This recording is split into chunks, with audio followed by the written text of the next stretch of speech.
Assalamualaikum warahmatullahi wabarakatuh. Selamat datang kembali di channel Pen and Fashion, channel yang menyuguhkan video cerita bergambar seputar misteri. Simak terus video dari kami.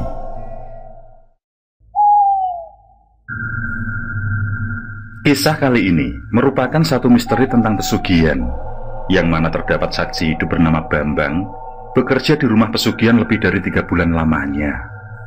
Kejanggalan dan kengerian pun dia alami, sehingga menjadikan satu pengalaman mistis yang selalu diingat sepanjang hidup. Misteri Rumah Pesugihan.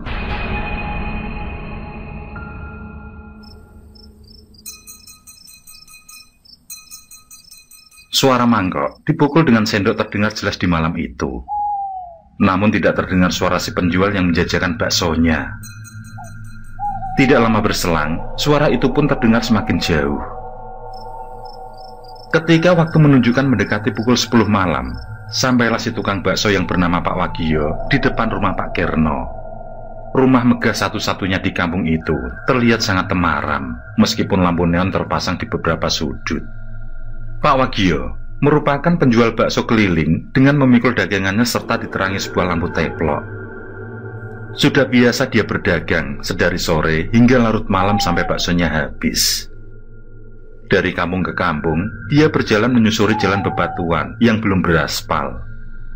Terkadang mangkal sebentar di pertigaan atau perempatan, kemudian lanjut lagi sampai bakso tidak tersisa.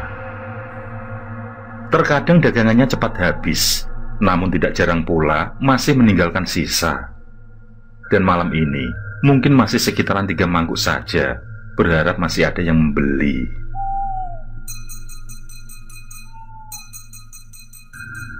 Ketika Pak Wagio hendak berlalu dari depan rumah Pak Kerno, dia dikejutkan dengan suara seorang wanita memanggil hendak membeli.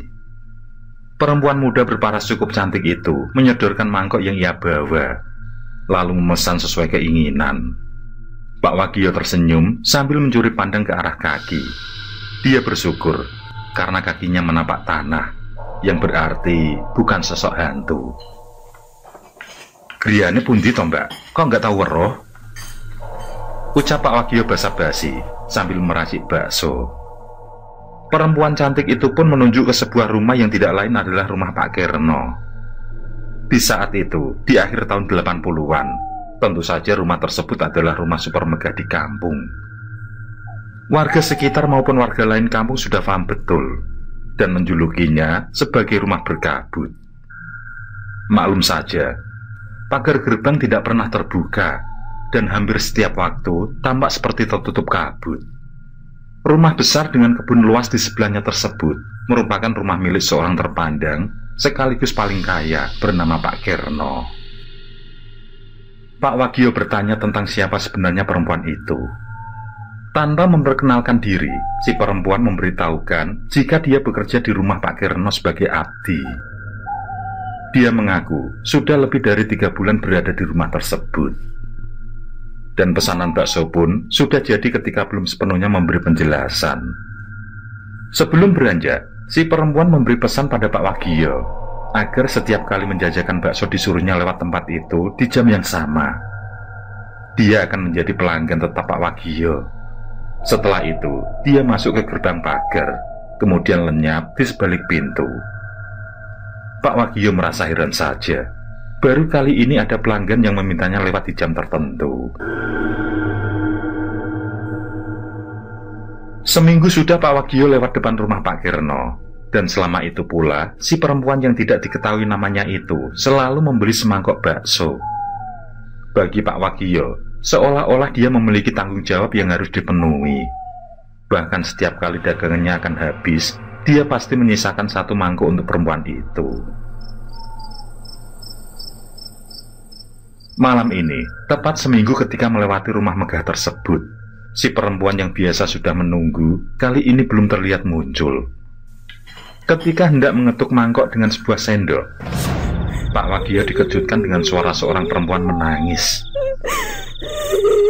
Suaranya yang terdengar sangat sedih membuat Pak Wagio bergidik ngeri. Dia ingin lari kabur. Namun niatan itu diurungkan ketika pandangannya tertuju pada sisi pagar. Di sanalah sumber suara tangisan berasal. Rupanya perempuan itulah yang menangis.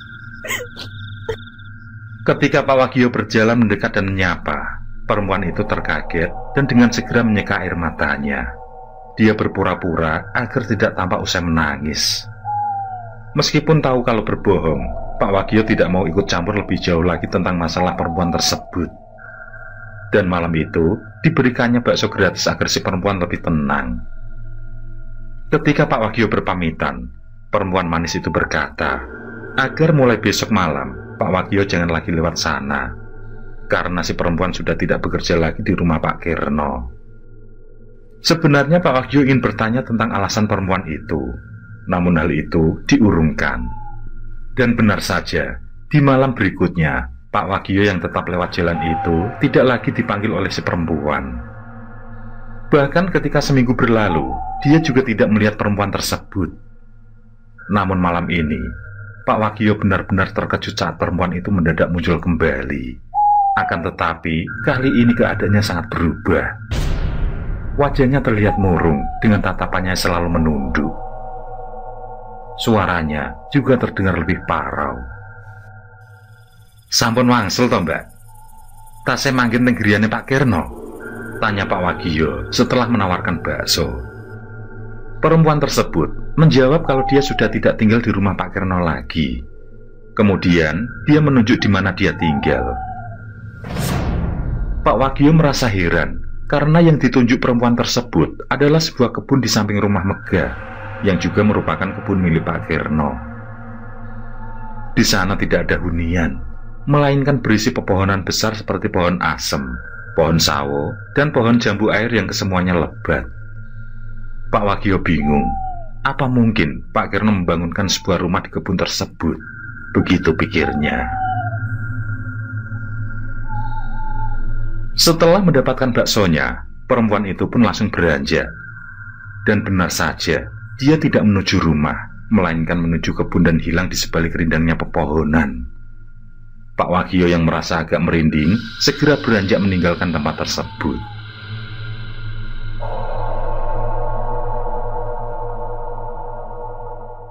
Setiba di rumah, Pak Wagio masih kepikiran dengan perempuan manis tadi. Bulu kuduknya masih berdiri mengingat kepergian perempuan itu. Dan dia semakin tercekam ketika mendengar suara perempuan menangis di samping rumahnya. Kali ini, Pak Wagio yang terlanjur ketakutan tidak berani untuk memeriksa. Dia hanya berdoa dan berharap suara itu segera lenyap. Sehingga pada akhirnya di malam itu, Pak Wagio merasa tenang ketika doanya terkabulkan.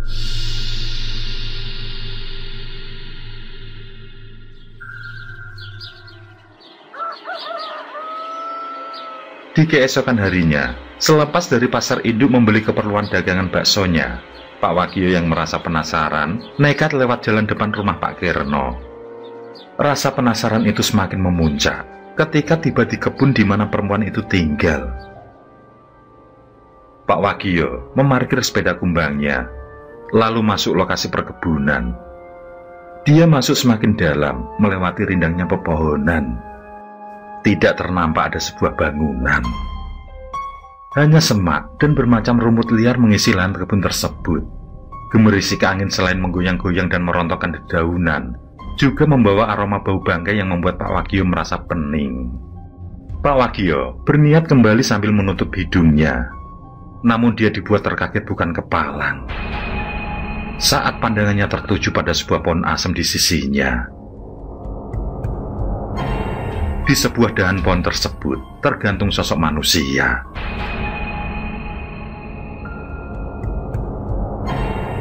Setelah diamati, ternyata itu adalah si perempuan yang dia temui sebagai pelanggan bakso. Tampak matanya melotot dengan lidah menjulur. Seakan-akan tatapan itu mengarah pada Pak Wagio.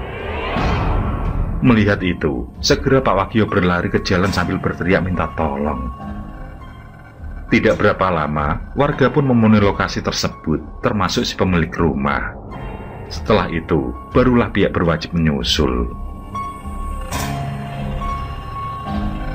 Setelah dilakukan identifikasi, Perempuan tersebut adalah Mbak Sri, yang merupakan salah seorang yang bekerja di rumah Pak Kirno. Pihak Pak Kirno menyatakan kalau Mbak Sri sudah 10 hari lebih tidak datang bekerja. Sengaja pihak Pak Kirno tidak mencari keberadaannya karena mereka mengira jika Mbak Sri pulang ke rumahnya di kampung luar daerah. Beberapa waktu yang lalu, Mbak Sri juga pernah mendadak hilang. Namun kemudian kembali lagi setelah 2 minggu kemudian. Yang membuat Pak Wagio bergidik adalah pihak kepolisian memberitahukan bahwasannya Mbak Sri sudah meninggal dunia 5 hari yang lalu. Padahal jelas-jelas semalam sebelum diketemukan mayatnya, Pak Wagio telah bertemu dengan Mbak Sri yang membeli bakso. Namun yang membuat Pak Wagio heran adalah tentang kemunculan Mbak Sri yang selalu membeli baksonya. Jelas-jelas wanita itu masuk ke dalam rumah Pak Kirno.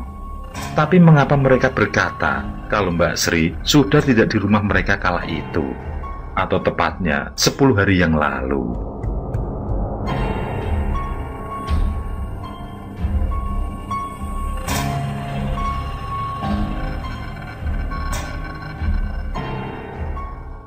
Itulah yang membuatku heran, Mas. Sampai sekarang, saya masih merasa ada yang janggal dengan keluarga Pak Kirno. Ucap Pak Wagio mengakhiri kisah pada Bambang. Pemuda itu adalah sopir pribadi keluarga Pak Kirno, yang kebetulan bertemu dengan Pak Wagio saat kematian Mbak Sri. Bambanglah yang pertama kali datang saat Pak Wagio berteriak minta tolong. Merasa penasaran karena Pak Wagio yang dari kampung lain berada di lahan kebun, maka Bambang pun secara pribadi ingin tahu alasan Pak Wagio. Dan ternyata seperti itulah kisahnya, yang sudah tentu Pak Wagio berkata jujur. Sementara itu, Bambang menyimpan kebimbangannya sendiri. Dia ingat betul jika Mbak Sri masih aktif bekerja selama ini. Bahkan malam sebelum jasadnya diketemukan, Bambang juga masih berpapasan dengan Mbak Sri, bahkan menyapanya. Tapi mengapa dinyatakan meninggal dunia 5 hari yang lalu? Dan jelas juga kalau jasadnya telah berbau busuk, yang menandakan kalau keterangan dari pihak berwajib benar adanya. Bambang membuang puntung rokoknya, lalu berpamitan pada Pak Wagio. Sesuai perintah juraganya, dia pun merahasiakan tentang Mbak Sri. Bambang ikut saja berbohong kalau perempuan manis itu telah meninggalkan rumah lebih dari 10 hari yang lalu. Dia tidak mau kehilangan pekerjaan dan tidak mau terjadi apa-apa atas dirinya. Ada rasa takut yang mendera atas ancaman dari sang majikan.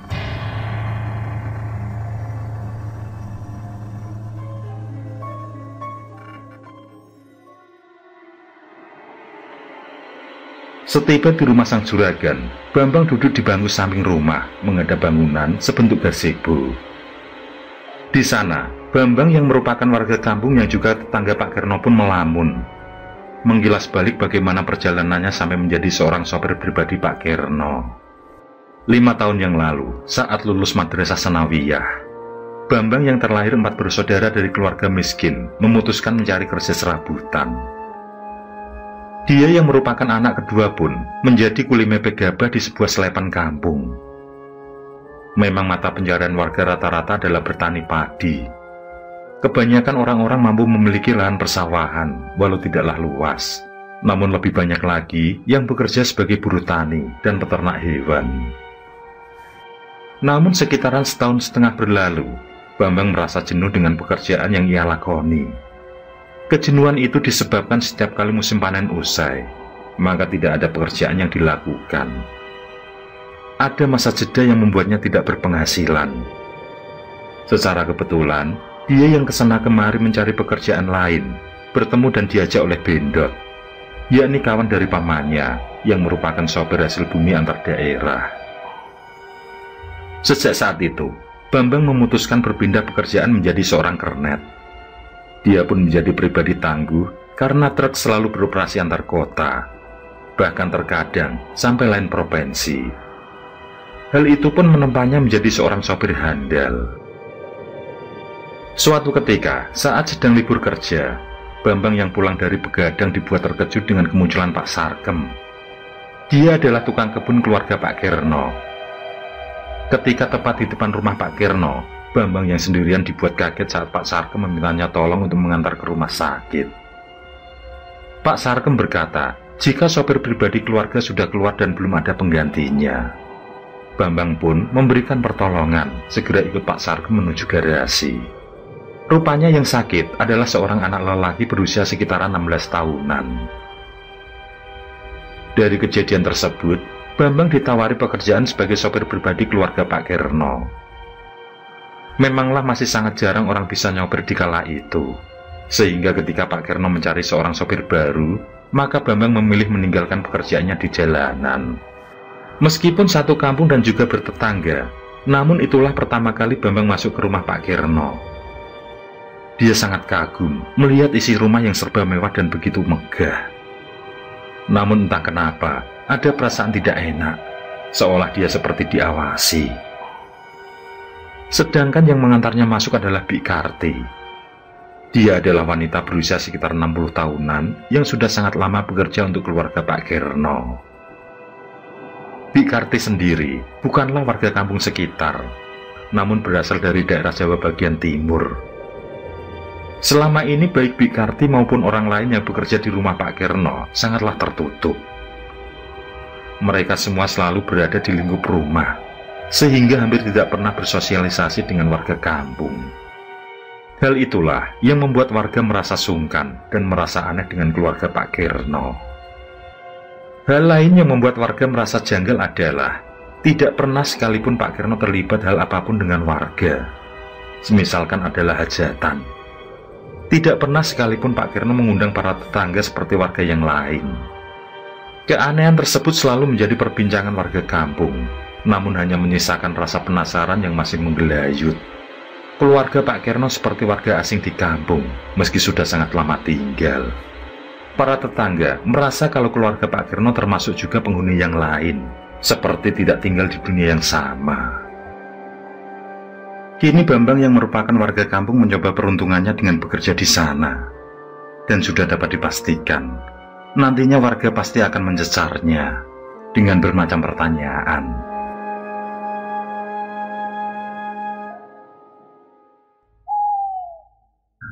Bambang mengikuti langkah Bik Karti dari ruang ke ruang. Sepanjang berjalan, dia melihat ke sana kemari, mengagumi hiasan rumah yang mewah. Meskipun begitu, suasana yang masih terlukis kejawen membuat setiap ruangan terasa mencekam. Ada hawa lain yang dirasakan oleh Bambang. Ketika tiba di suatu ruang, mata Bambang teralihkan pada sesosok anak kecil yang berada di pinggiran kolam. Sementara di belakangnya adalah seorang perempuan muda yang dengan masih berdiri tegap memandangi Bambang. Namun hanya bola matanya saja yang mengikuti langkah Bambang. Pada saat Bik Karti mengajaknya melewati beberapa bagian di dalam rumah, tibalah di sebuah ruangan dengan sebuah gazebo yang terbuat dari bambu. Di sisi tempat tersebut duduk seorang wanita yang usianya lebih tua dari Bik Karti. Wanita tersebut menghentikan kursi goyangnya. Sejenak kemudian dia menatap Bambang sambil bertanya pada Bik Karti,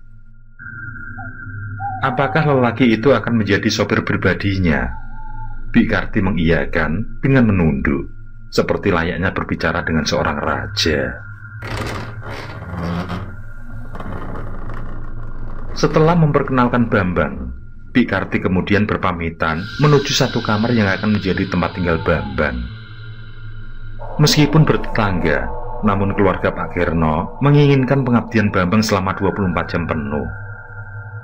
Dari itulah dibuatkan sebuah kamar khusus untuk dihuni sopir keluarga tersebut. Bik Karti menjelaskan tentang unggah-ungguh, juga tentang pantangan atau larangan yang tidak boleh dilanggar selama tinggal di rumah tersebut. Saat itu, keluarga Pak Kirno dipimpin oleh Ndoro Condrokanti, atau bisa dipanggil Ndoro Anti. Sebelumnya yang memimpin adalah suaminya yang bernama Eyang Brojo, yang telah berpulang lebih dari 15 tahun yang lalu. Generasi penerusnya yang sudah dikenal secara luas oleh warga adalah Pak Kirno. Namun dia dan istri sudah tidak tinggal lagi di istana tersebut. Meskipun begitu, ada 5 putranya yang semua masih tinggal di sana. dan kesemua putra Pak Kirno adalah laki-laki. Kelima anak lelaki tersebut memiliki seorang pengasuh sendiri-sendiri, yang kesemuanya adalah perempuan. Bikarti juga menjelaskan tentang beberapa tempat khusus yang tidak diperbolehkan didatangi oleh Bambang. Salah satunya adalah sebuah bangunan berbentuk gazebo yang berada tidak jauh dari kamar tersebut. Bambang mengangguk pertanda dia paham. Setelah itu, Bikarti meninggalkannya.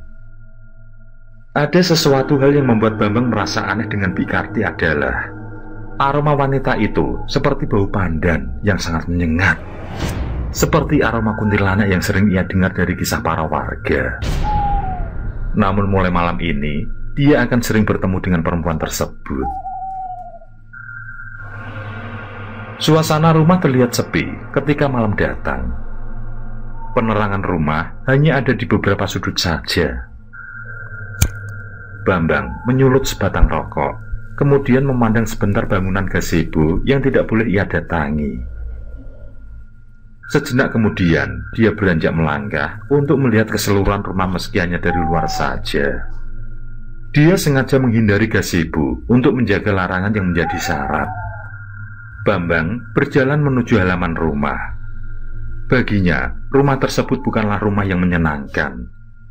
Bambang selalu merasa kalau ada yang mengawasi. Setelah menempuh jalan setapak di kebun halaman rumah, sampailah ia di kolam ikan. Ada pohon lengkap dengan kursi kayu di sampingnya. Bambang duduk sambil memandangi ikan. Beberapa saat kemudian, dia dikejutkan dengan munculnya perempuan siang tadi. Perempuan yang masih dengan tatapan aneh dan tanpa ekspresi itu membuatnya berbalik badan karena berada di belakangnya.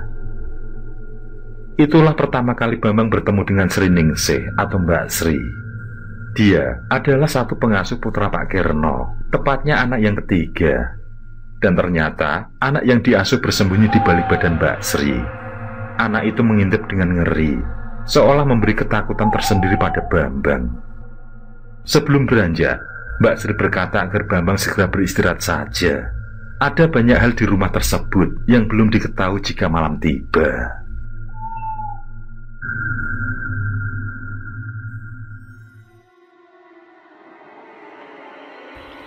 Hari itu, Bikarti menemui Bambang, memberitahunya kalau Ndoro Anti akan check up ke rumah sakit. Hal itu rutin dilakukan setiap hari Selasa. Maka saat itu juga, Bambang menyiapkan mobil menunggu di teras rumah. Sebenarnya Ndoro Anti masih bisa berjalan, namun langkahnya tertatih dan harus dibantu dengan tongkat kayu yang selalu menemaninya. Rambutnya yang sudah memutih selalu disanggul, dengan hiasan wajahnya yang masih diselimuti karisma. Sosok Ndoro Anti memanglah masih berwibawa meskipun sudah terbilang cukup renta. Dia membuat segan siapapun lawan bicaranya.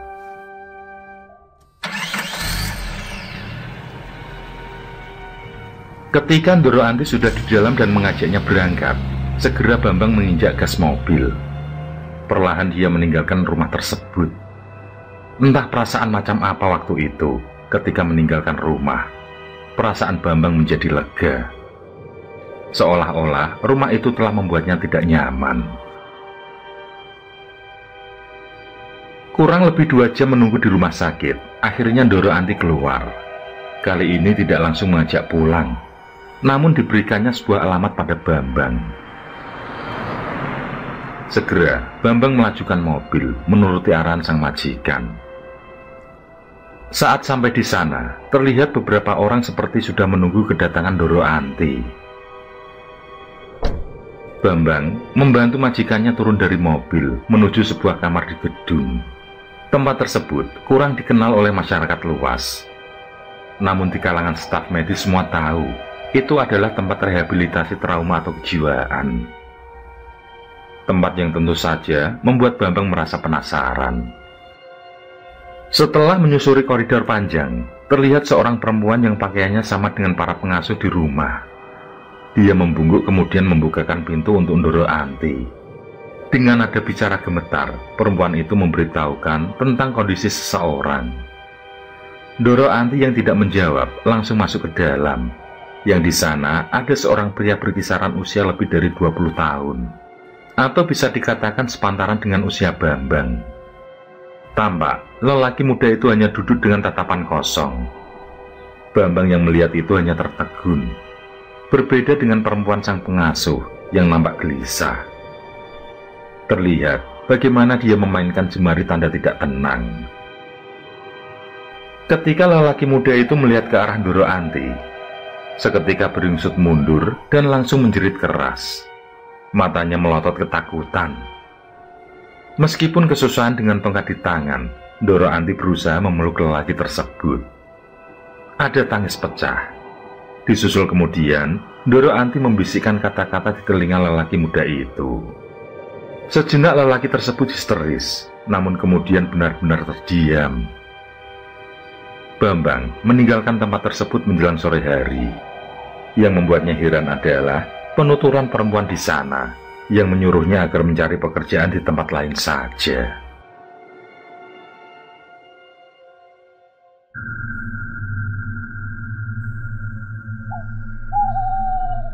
Setiba di rumah, Bambang langsung menjalankan ibadah sholat maghrib di dalam kamar. Mungkin karena tidak fokus, selama sholat ia terbayang dengan wajah Ndoro Anti. Setiap kali mencoba khusyuk, wajah wanita itu selalu membayang. Di rakaat ketiga, Bambang dikejutkan dengan sayup dengan suara tawa lirih yang khas. Dan suara yang terdengar tepat di belakangnya itu nyaris atau bahkan sama persis dengan suara Ndoro Anti. Belum reda ketegangan, Bambang yang usai sholat dikejutkan dengan suara pintu kamarnya diketuk. Bambang bangkit membuka pintu, yang ternyata adalah Bik Karti. Perempuan yang memang membawa aroma pandan itu berkata kalau Ndoro Anti ingin menemuinya. Bambang yang masih memakai sarung langsung menutup pintu kamar, kemudian mengikuti Bik Karti. Kali ini, Bik Karti membawanya masuk lebih dalam lagi ke dalam rumah. Sepanjang perjalanan itu, tidak ada sekalipun perbincangan. Saling diam, seolah Bambang dibiarkan tenggelam sendirian.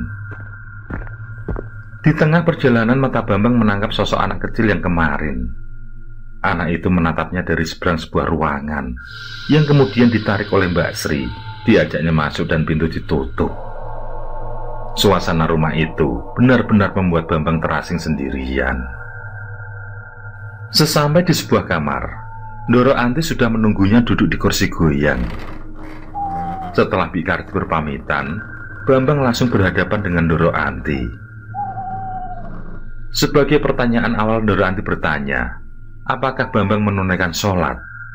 Dengan jujur, Bambang menjawab kalau dia tidak pernah sekalipun meninggalkan kewajiban sholat 5 waktu.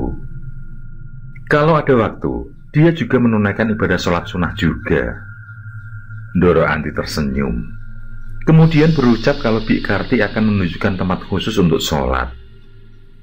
Selanjutnya, Ndoro Anti memberitahukan tentang lelaki muda yang dijenguknya siang tadi. Lelaki itu adalah cucunya yang bernama Bisma. Dulunya adalah anak yang pandai, namun mendadak perilakunya berubah, sehingga dibawalah ke tempat tersebut. Ndoro Anti berpesan agar hal itu jangan sampai diceritakan ke orang lain, termasuk tentang penghuni rumah tersebut. Bambang melangkah keluar ruangan. Karena Bik Karti tidak ada, maka dia pun beranjak kembali ke kamarnya seorang diri. Naasnya, Bambang tidak tahu arah yang benar. Sungguh rumah yang besar, dengan banyak lorong dan anak tangga meski tidak bertingkat. Ketika menuruni anak tangga kedua, Bambang dibuat terkaget saat bertemu dengan seorang anak yang lain. Anak lelaki ini jelas kalau usianya lebih tua, mungkin sekitar 14 tahunan. Anehnya, dia hanya melihat Bambang saja seperti patung. Lebih dulu anak itu menunjuk satu arah sebelum Bambang bertanya. Saat Bambang beranjak beberapa langkah, muncul seorang perempuan yang mungkin saja pengasuh dari anak itu. Dan benar saja, yang ditunjuk oleh anak tersebut memang menuju teras rumah. Bik Karti yang sudah berada di depan kamarnya menunjukkan satu titik di mana harus menjalankan ibadah. Tempat tersebut berada di ujung seperti sebuah bangunan kuno. Jika ketahuan melakukan ibadah di tempat selain tempat tersebut, maka Bambang akan menerima akibatnya. Itulah ucapan terakhir Bik Karti sebelum meninggalkan kamar Bambang.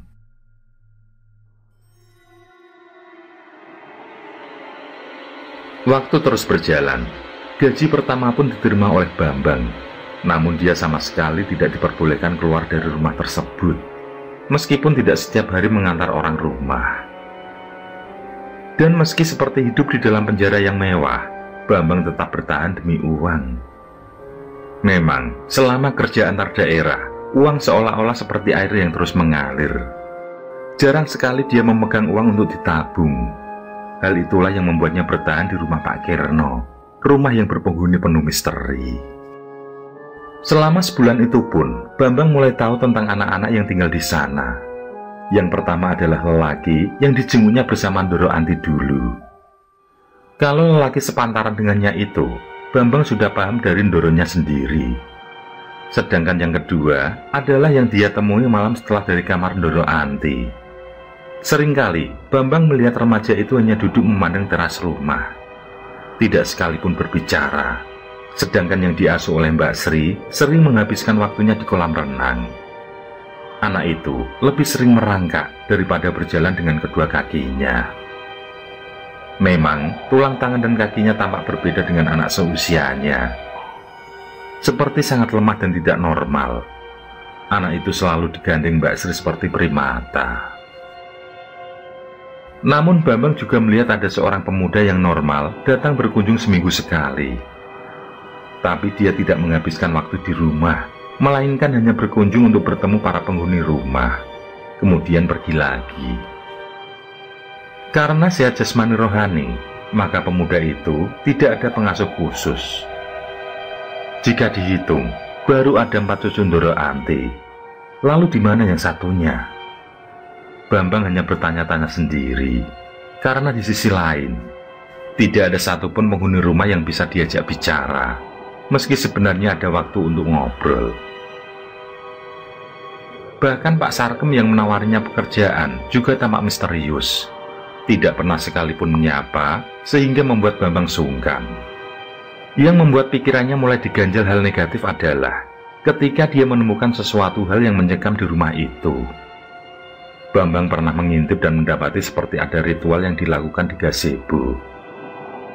Dan itu melibatkan Bik Karti, Pak Sarkem, serta Ndoro Anti. Di tengah acara ritual, Mbak Sri ikut bergabung di sana, sedangkan pengasuh yang lain tidaklah ternampak. Mereka membungkus kain kafan ke seluruh tubuh Mbak Sri. Bahkan sampai ke mukanya juga tertutupi kain kafan. Kemudian dimandikanlah dengan air dari dalam guci besar. Anehnya, Mbak Sri menurut saja, yang secara nalar dia pasti kehabisan nafas. Setelah diingat-ingat, kejadian seperti sebuah acara ritual tersebut dilakukan sekitaran 10 hari yang lalu, yakni waktu di mana Ndoro Anti berkata pada pihak kepolisian tentang perginya Mbak Sri. Tapi setelah itu, Bambang masih melihat dan menyapa Mbak Sri setiap kali ngomong di kolam ikan. Bambang terhenyak dari lamunan ketika angin sepoi menyapu tengguknya. Rasa merinding itu bertambah saat pandangannya tertuju pada bangunan gazebo. Di sana, dia melihat Mbak Sri berdiri menatapnya. Wajahnya pucat dan matanya mendelik. Mbak Sri pun melangkah ke arah kamar anak yang diasuhnya. Sungguh, pemandangan yang membuat jantung Bambang berdetak semakin cepat. Ditambah lagi, suasana rumah yang sepi, sehingga dia hanya bisa mencoba untuk tidur.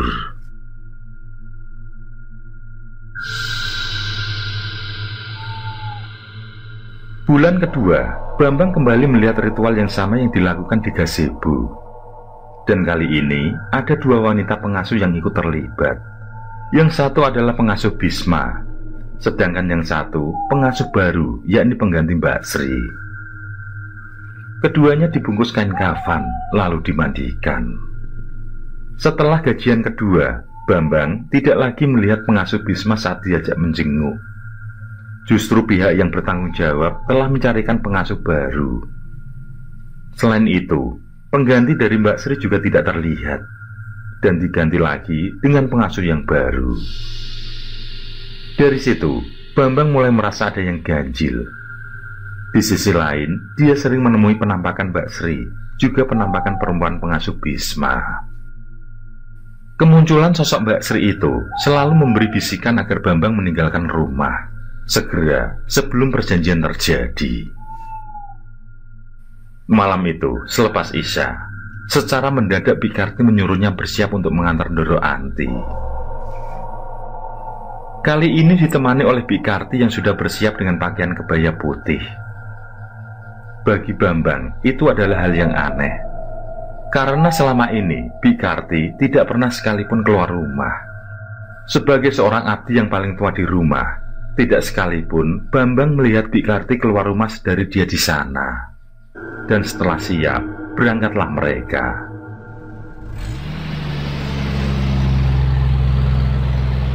Bambang menuruti perintah Ndoro Anti untuk ke tempat Bisma terlebih dahulu. Di sana, Bambang hanya menunggu di mobil. Sementara si pengasuh sudah membawa Bisma keluar gedung, seolah menunggu kedatangan Ndoro Anti. Bisma histeris seperti melolong. Namun entah apa yang dilakukan oleh Bikarti, lelaki muda itu pada akhirnya menurut ajakan mereka. Setelah semua siap di mobil, Bambang menginjaknya sesuai arahan Ndoro Anti. Mendekati tengah malam, mobil memasuki area hutan yang sepi. Semua masih terjaga, namun suasana benar-benar sunyi. Jalanan yang mulai menanjak membuat bulu kuduk Bambang meremang.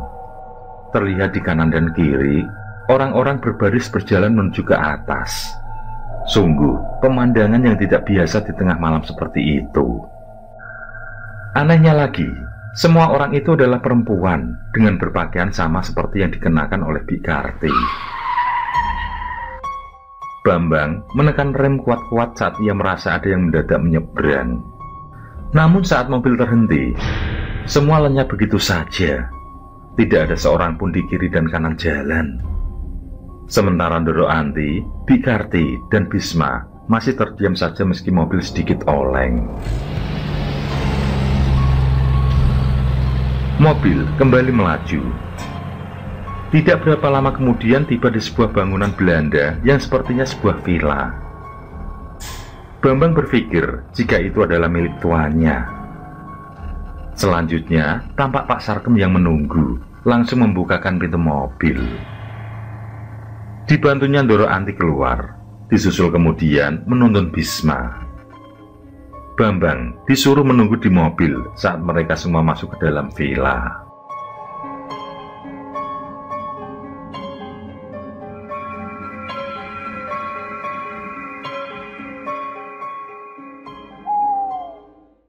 Bambang keluar mobil sambil melihat suasana sekitar yang mencekam. Ngeri juga saat tercium aroma dupa bercampur dengan wangi kembang. Pada saat melihat di luar gerbang, Bambang dikejutkan dengan kemunculan seorang lelaki berusia sekitar kepala 4. Diajaknya Bambang menjauh menuju satu tempat. Di sana, pria tersebut memperkenalkan diri sebagai Priyo. Dia mengaku kalau dia adalah sopir keluarga Ndoro Anti sebelum Bambang. Sekitar 7 bulan, Priyo bekerja di sana dan akhirnya melarikan diri dari rumah pesugihan tersebut.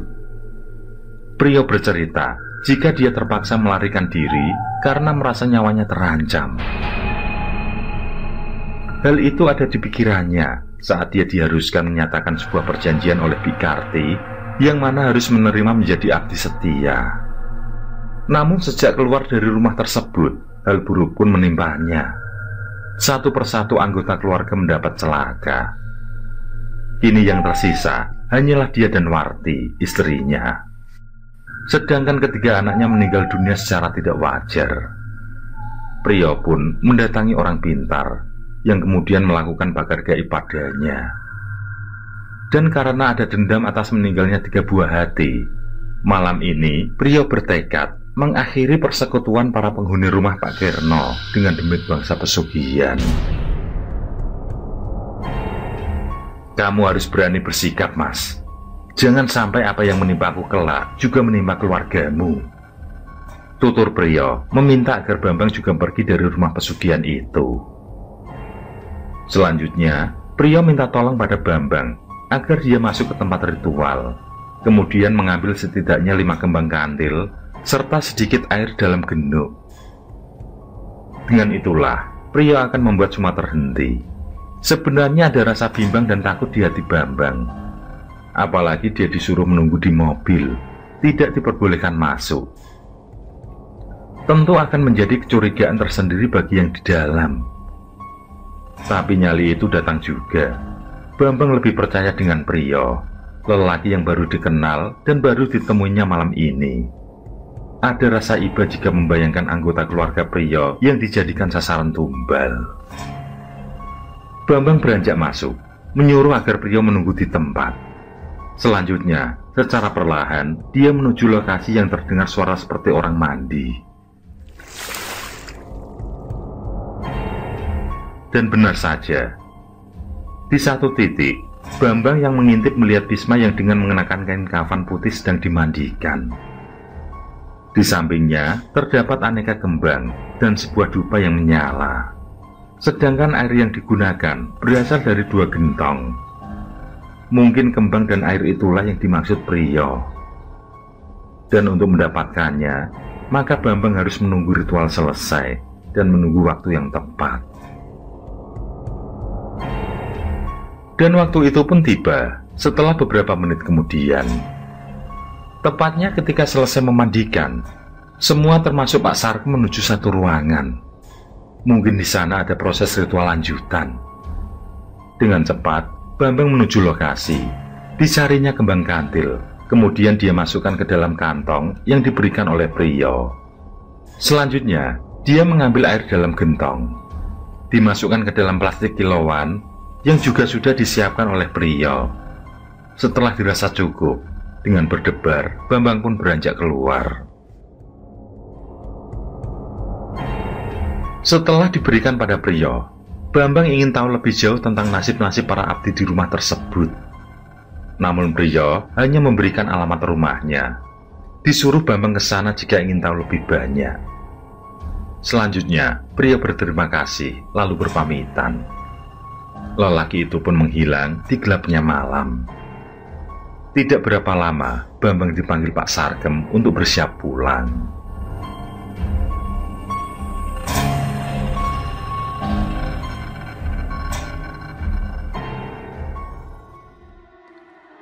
Setelah malam itu, pikiran Bambang benar-benar berkecamuk. Bimbang, was-was, bingung dengan bagaimana dia bersikap. Setelah lebih dari 10 hari Bambang melihat tidak ada yang berubah di dalam rumah, seperti apa yang diinginkan Priyo, maka Bambang pun bertekad untuk berhenti dari pekerjaannya. Hal itu disetujui oleh Ndoro Anti. Namun ada ucapan yang seperti sebuah ancaman terlontar dari Bik Karti, bahwasanya Bambang datang atas kemauannya sebagai abdi, maka jika dia keluar dari rumah tersebut, sudah pasti ada konsekuensi yang harus dihadapi. Bambang berpamitan dengan baik-baik, dan dia berjanji akan tutup mulut atas apapun yang dia saksikan dan dia alami selama berada di rumah serba megah tersebut. Setelah keluar, Bambang yang masih diselumuti rasa was-was selalu bungkam jika ada warga yang bertanya. Yang ada di pikirannya adalah bagaimana dia harus bertindak agar apa yang menimpa Priyo tidak menimpanya. Dari itulah dia bergegas mencari alamat rumah Priyo. Dia akan membentengi diri agar keluarganya selamat dari malapetaka. Namun, sungguh di luar dugaan. Saat tiba di rumah Priyo, ternyata lelaki itu sudah meninggal dunia sekitar 2 minggu yang lalu. Dan ternyata, Priyo meninggal dunia saat turun dari villa di malam itu. Kecelakaan tunggal terjadi ketika dia oleng hingga masuk jurang. Nyawanya pun tidak tertolong.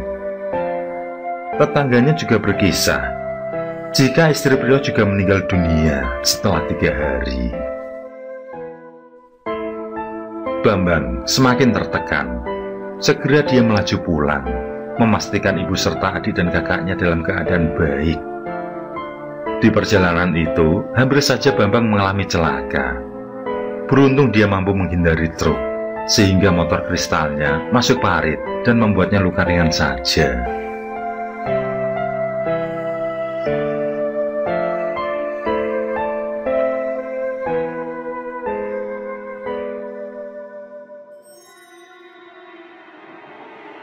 Setiba di rumah, dia lega karena keluarganya dalam keadaan baik-baik saja. Atas kebimbangannya itu, Bambang menceritakan kisah pria pada Pak D-nya. Dari situlah, Bambang diajak menemui orang pintar untuk memagari tubuh serta seluruh anggota keluarganya.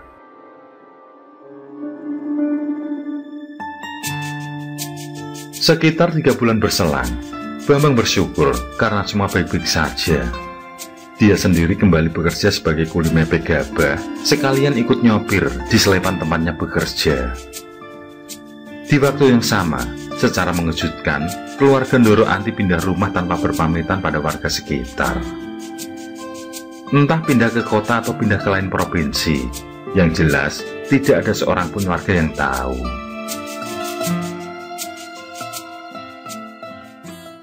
Menurut salah satu orang pintar, rumah yang berjuluk rumah Pak Kirno itu merupakan rumah pesugihan. Para abdi, yakni para pengasuh keturunan Pak Kirno, pasti akan dijadikan tumbal, termasuk para pekerja yang lain. Anak-anak yang diasuh adalah tumbal yang dibuat mati sukmanya, sedangkan satu yang normal akan menjadi pewaris selanjutnya. Pesugihan itu sudah tertulis dalam perjanjian, sehingga akan menjadi tradisi keluarga yang berkelanjutan. Sedangkan Bambang mampu terhindar, karena selain bujang, dia juga orang yang taat beribadah. Tidak ada garis keturunan yang bisa diambil sebagai tumbal. Sampai sekarang, rumah megah yang kemudian dijuluk sebagai rumah pesugihan itu masih berdiri, namun sudah terlihat hancur di setiap bagiannya. Warga juga tidak berani mengambil rumput di sekitaran rumah dan kebun karena ada ketakutan tersendiri. Kondisinya kini diselimuti semak belukar.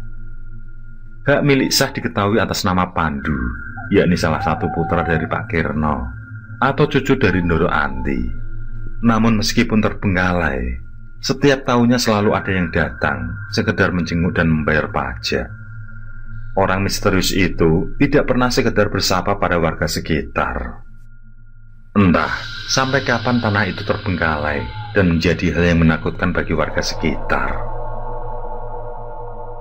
Yang masih jelas diingatan adalah tentang kematian Mbak Sri, yang mana Bambang dan Pak Wagio menjadi saksi hidup atas kejanggalan kala itu.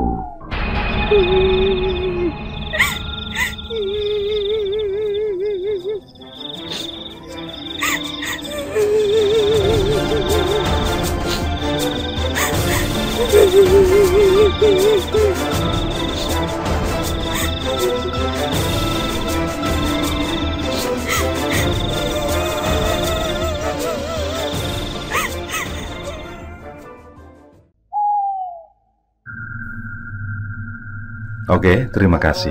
Semoga kawan-kawan terhibur, dan untuk ke depan, semoga channel ini bisa lebih baik lagi. Akhirul kalam, wassalamualaikum warahmatullahi wabarakatuh. Sesandingan hormat kali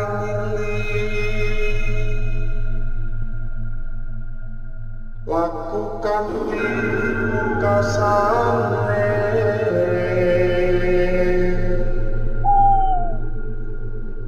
Anda kersanengku